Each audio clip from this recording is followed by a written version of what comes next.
Welcome to the Blind Justice Podcast, where you discover the insider secrets of injury and accident cases, and all of your law questions get answered. Now, here's your host, Chicago injury lawyer, Scott DeSalvo.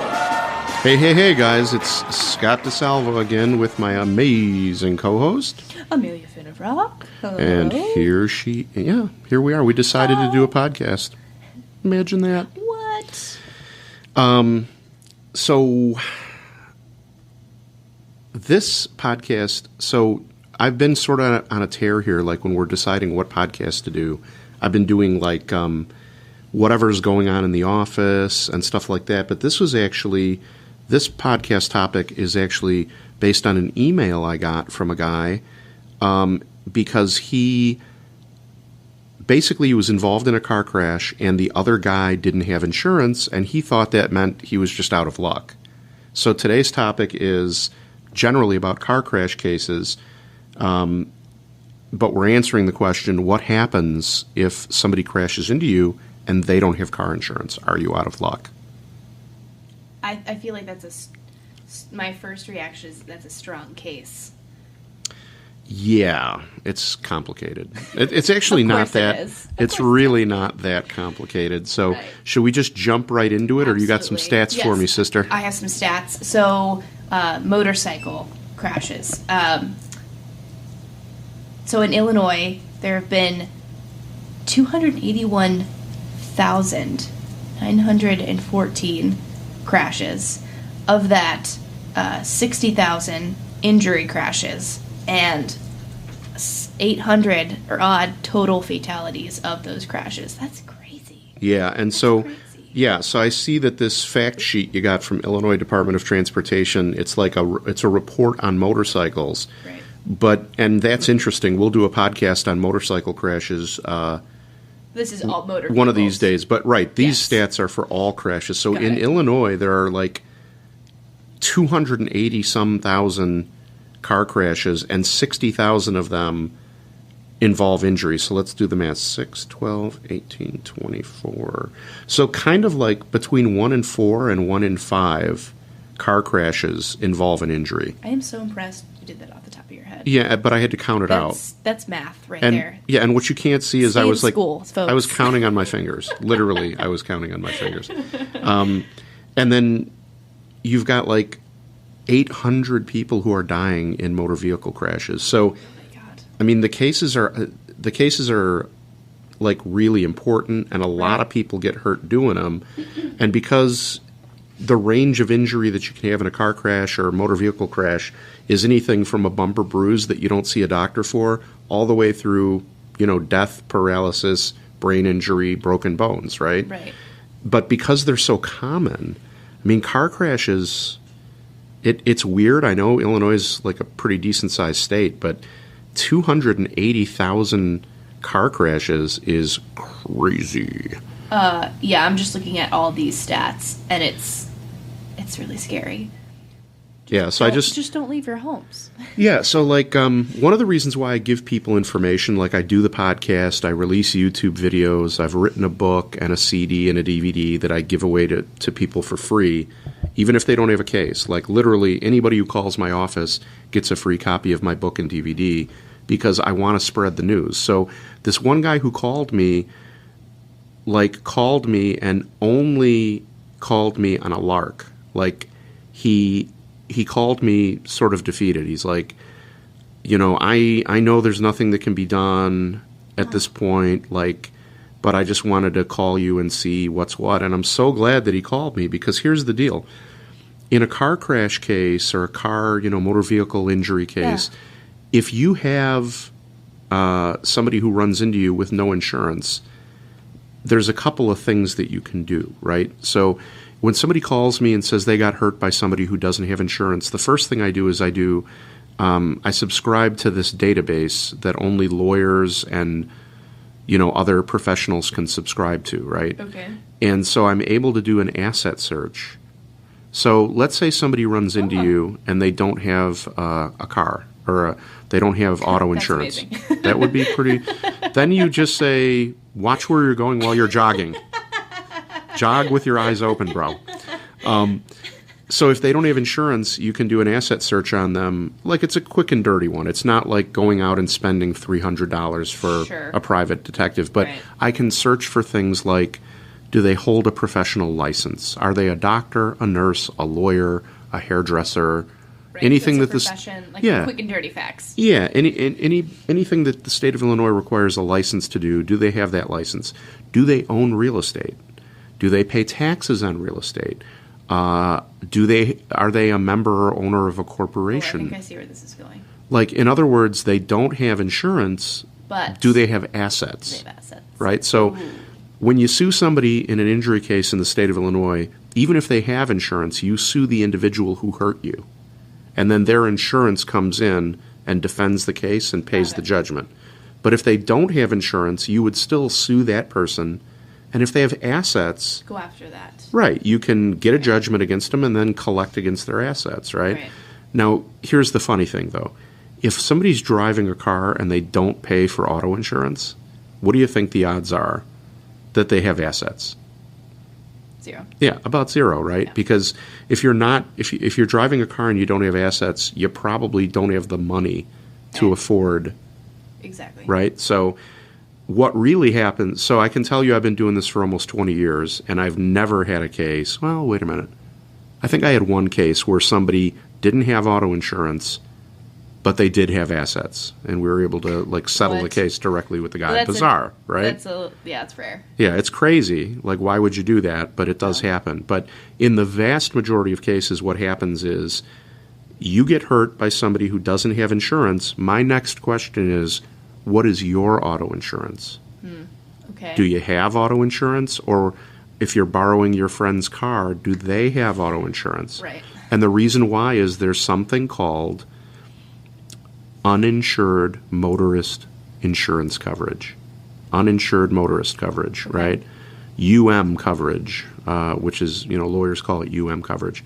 And basically what that means is, in the state of Illinois, when you buy an auto insurance policy for yourself, they're required to offer you uninsured motorist coverage. And what uninsured motorist coverage is if you are in a car and somebody who doesn't have insurance runs into you, your insurance company steps into the shoes of the person who hurt you, and your own insurance company has to pay your medical bills and your So and so your damages, right? And so the cool thing about uninsured motorist is you don't file a lawsuit. Well, I don't want to say anything that's not technically true because you have a contract with your insurance company. Right. They might put something in the contract that's weird, but usually the way an uninsured motorist case or case goes is we don't go to court. We do an arbitration, right? Okay. So the advantage of an arbitration is it's like a very simple trial, and there's no judge or jury. There's either one arbitrator who hears the evidence and decides like a judge, or there might be 3 judges who hear the case. But instead of being in court with, a 2 or 3 day trial, it's literally like an hour or 2 hour long hearing. Oh, wow. And the medical usually goes into evidence just by submitting the paperwork, right? So instead of having to call a bunch of witnesses and all this stuff, in a case, it goes much faster. So my point is, if you get hurt in an accident and you think there's nothing that can be done because the other guy doesn't appear to be, like he's driving a 30-year-old car, doesn't look like he's rich, you're not out of luck. You can avail yourself of uninsured motorist coverage if you or the car you were driving had coverage. So we can still recover for you for injuries. That's awesome. And it's like I said, it's a streamlined process. Like, it's not as complicated and hard usually, right? Yeah. It's funny, though, in cases, a lot of people are like, oh, well, it's my insurance company, so it's cool. We won't even have to go to the hearing. Your insurance company will fight you just as hard as if you were a stranger. This is so weird. Really? It doesn't matter that you've been paying premiums for 10 years. So you've been going above and beyond paying premium just for your insurance company to be like, oh, wait a minute. Right. What? It's is bizarro. It's like a bad romantic relationship, right? Yeah. Like when it's all about them, everything's great, but when you want anything back, wait a minute, there's a problem. Whoa. What a great analogy for insurance companies. Yeah, 100%. Like when you're paying the premiums, they're cool with it, right? But when they have to pay a claim, suddenly you're the enemy, which is crazy, right? So, as a companion to that, it's, doesn't strictly answer the question. So the short answer to the original question is no, you're not out of luck. Right. There's things we can do, right? And that's a good reason to talk to a lawyer to like assess what's what. But let's say you get into a crash, the other guy has a $20,000 insurance policy, right? Mm-hmm. But let's say you broke both legs, and your medical bills are $100,000. Wow.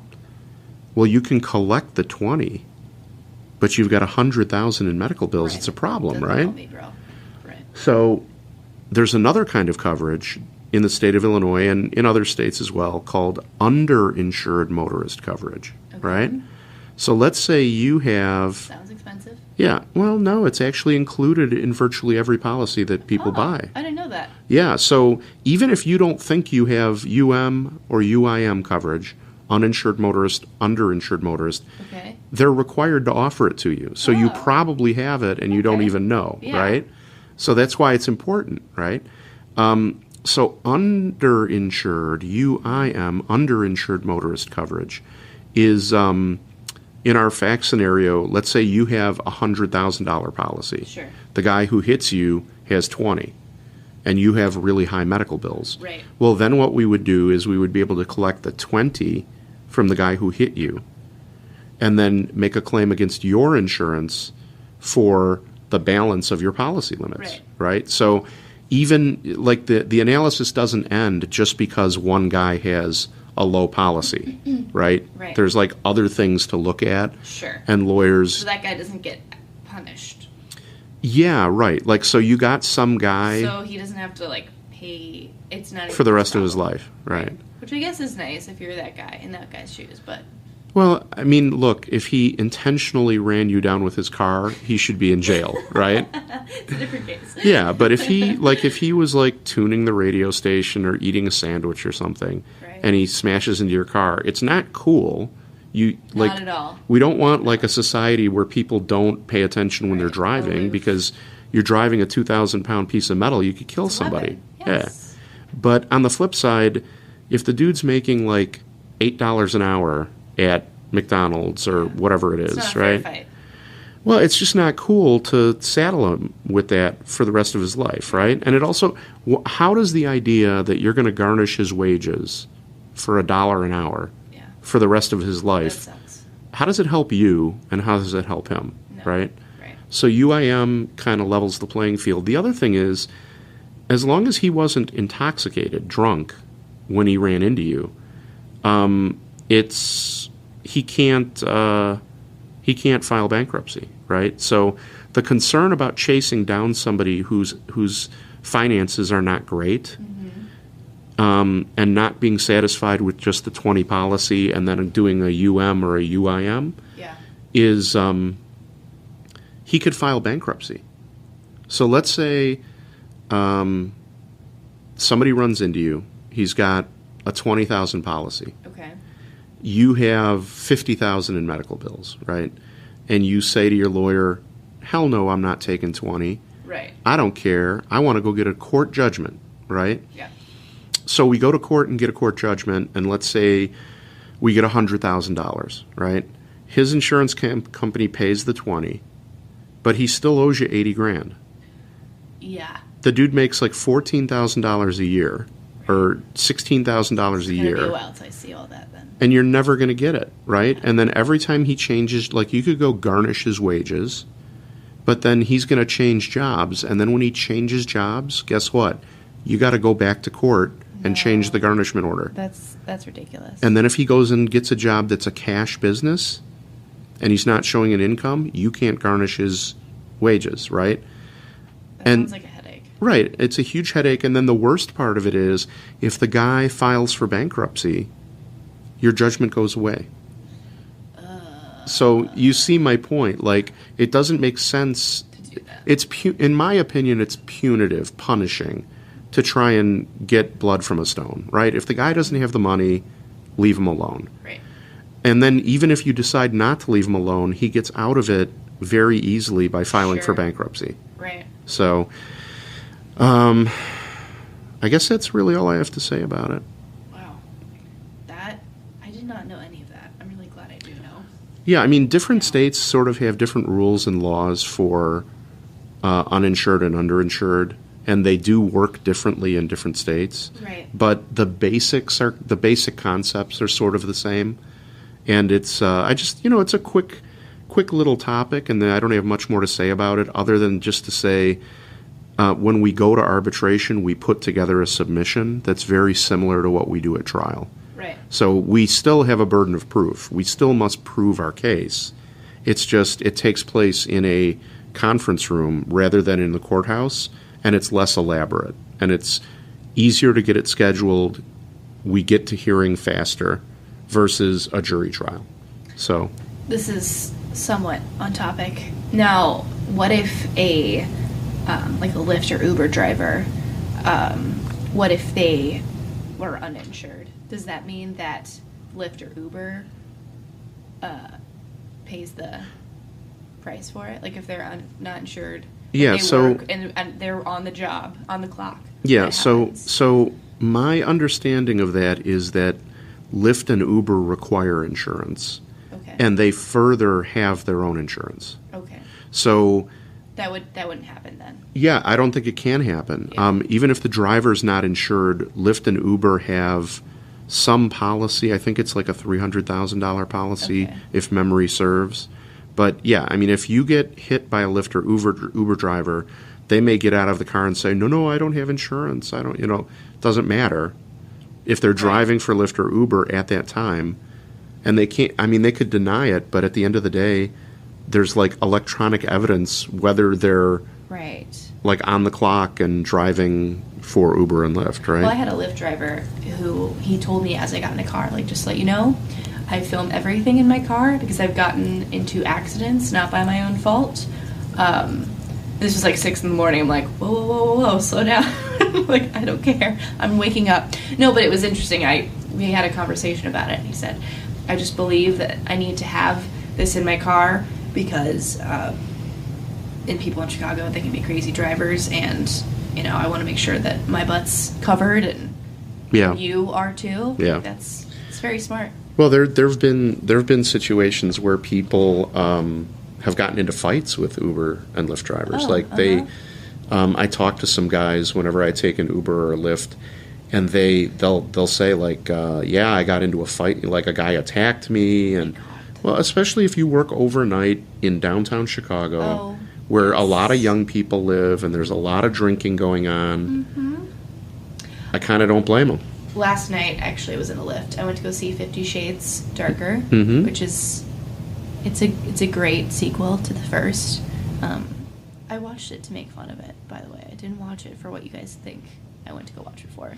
TMI, but just keep sharing. I'm sure 10% of our audience is just fascinated. Yeah, I'm sure. No, it's You didn't want to go see Lego Batman? I do want to go see Lego Batman. It looks My funny. 7-year-old sister said it was good, so Yeah. if she says it's good, it must be good.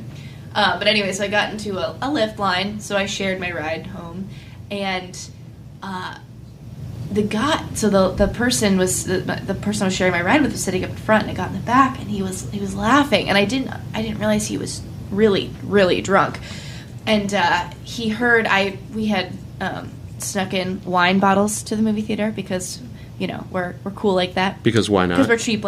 Because wine not. I love that.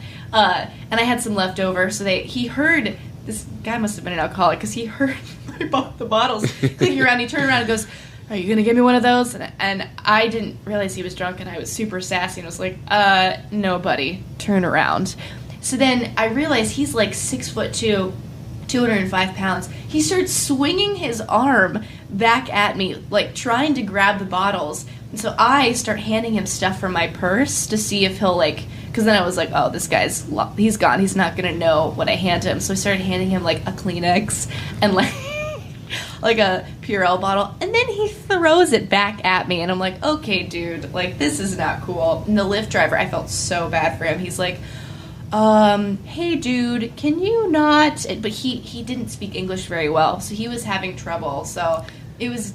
It's like the technique you use on a 3-year-old who wants a toy. You give them something else to, like, distract them. I work with kids, so I was like, oh, just give him something else. But he was like, I want the wine bottle. And then he looked back at me, and he's like, hey, do you know that you're cute? I'm like, thank you. So my strategy was I just kept asking him questions. He was a coder. He was an IT person. So I kept asking him how to, like, do sequences, and it worked. He was like, he was trying to tell me how to do what, but he was so drunk that he would stop and forget, and he would be like, oh, shit. But it was definitely, I guess, what's the point of the story? It had to do with Lyft, but it was definitely like a, wow, like, this is, I feel for the driver. When he got out, I was like, I am so sorry for that. And he's like, don't apologize. I'm sorry for that. Like, this guy was making fun of this dude's accent and his English, and I was mortified. But I'm like, they should be paid hazard pay for picking up stupid drunk people. I mean, this guy was just I'm sure he was a nice guy, but he was such an asshole. Yeah, I mean, I was like, dude, you're lucky that I'm, like, cool. He hits all the check boxes for a drunk guy. He's obnoxious. Then he's hitting on you. The best part of the story. He's had too much to drink, but he wants more. Yeah, so then, so it's a 25-minute car ride, so I'm like, dude, get out. So he finally leaves. Well, he's trying to leave. So he gets out of the car, and then he goes, I'm not leaving till you give me your number. And I'm like, dude, 11. You're holding up traffic. I know. My number is 11. I know, so I was like, oh, man, in that moment, I'm like, see, there needs to be an app for, like, things to say to drunk men to get them away from you, or women, who, like, are threatening crazy things. He's like, I'm gonna fight you if you don't give me your number. And, like, this poor cab driver's like, I just want to go home to my wife and kids. He's charming. Like, this is a charming man. Yeah. So I gave him a fake name, and I'm like, just Google me. And he's like, Genevieve. He's like, okay. And I'm like, dude. People, man. Genevieve McGillicuddy. Pleased to meet you. Genevieve McGillicuddy. What is it? ICUP. Yeah, but... 6 a.m. is either really early or really late. Yeah. Depending on what you were doing in the preceding 12 hours, right? Yeah. Well, I remember my first nanny job. I had to work at 5:30 in the a.m. and I had to commute at, like, I woke up at 3:30 and I would get on the train at 4:30 because I lived really far away.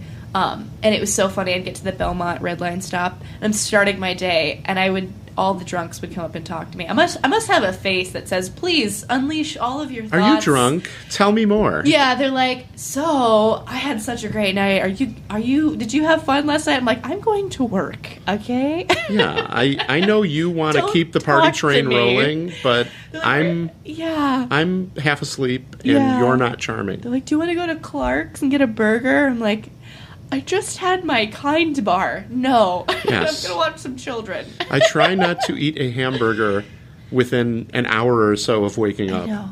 Well, my point is, I really feel for those, like, the Lyft and Uber drivers who work those crazy hours at night and have to drive home assholes. And I hope that my guy, Rudy, he runs into some better luck, because that guy was a class act. Well, he wouldn't do it unless he wasn't making decent money at it. Sure, but it can be a challenge 100%. 100%. So, moral of the story: if you're a woman and feeling vulnerable in the backseat of a car with your Lyft liner, just have a full purse of random objects and a lot of conversation topics. Toys, baby rattle, some gum. I should have some candy. That'll shut up drunk people. And who doesn't want candy? Yeah. I have a ton of Fun Dip in my backpack. For Valentine's Day, I should have had some of that on hand. Good thing. Noted for next time. The moral of the story here is the UIN end of it is don't assume that you don't have a case. Yeah. And don't assume you have a perfect case without getting a free consult. Like, all injury lawyers pretty much offer a free consult. even if you just spend 5 minutes on the telephone, you're going to get some information and knowledge. And if you're in a lift, just be careful. Be careful. Yeah. Invest in... Maybe you should walk and not take the lift. I don't know. Yeah. It made me reconsider getting a taser. Like, I think I'm going to do that. I think when we're done, I'm going to go on Amazon and buy Folks, you myself a will taser. notice that I become much nicer to this lady once I know that it's confirmed she's packing a friggin' taser.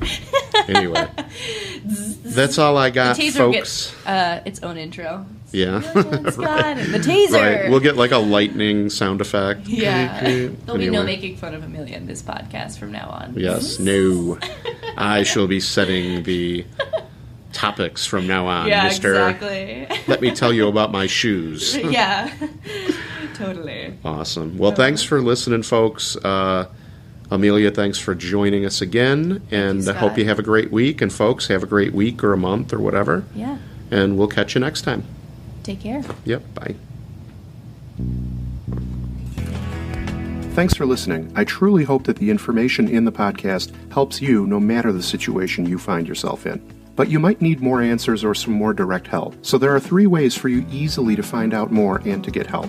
If you call my toll-free 24-hour helpline, 888-HURT-318, you'll have a couple of options. 888-HURT-318 is my toll-free 24-hour telephone line. You can call that number and speak with my team night or day. First, you can call 888-HURT-318, and you can speak to me for a free consultation about your case or situation. That's always free and no obligation. Second, you can tell the operator that you'd like a free copy of my injury DVD and book. I created the DVD and book, and I give it away for free to injured people who need answers, but who might not be ready to talk to a lawyer yet. Same deal, 100% free, 100% no obligation. Third and finally, you can check out my YouTube channel for informative videos about the injury case and claims process, or check out my other podcasts for more information and interesting interviews with people who know different things about various aspects of the law. I've put all of this together to help you and to answer your questions. Now, you can also help me, and I hope that you will. If you enjoyed the podcast and if it helped you at all, please subscribe, and if you can, take a minute and please post a positive review of the show. If you're listening to the podcast on YouTube, like the video and subscribe to my YouTube channel. And if you know anyone who might enjoy the podcast, please spread the word and share it on Facebook. It's my mission to spread good information to as many people as possible, and your liking and reviewing and subscribing to the podcast helps me get the word out. Thanks again. This podcast is for informational and entertainment purposes only. It doesn't substitute for consulting with a lawyer. If you have a case, speak with a lawyer right away.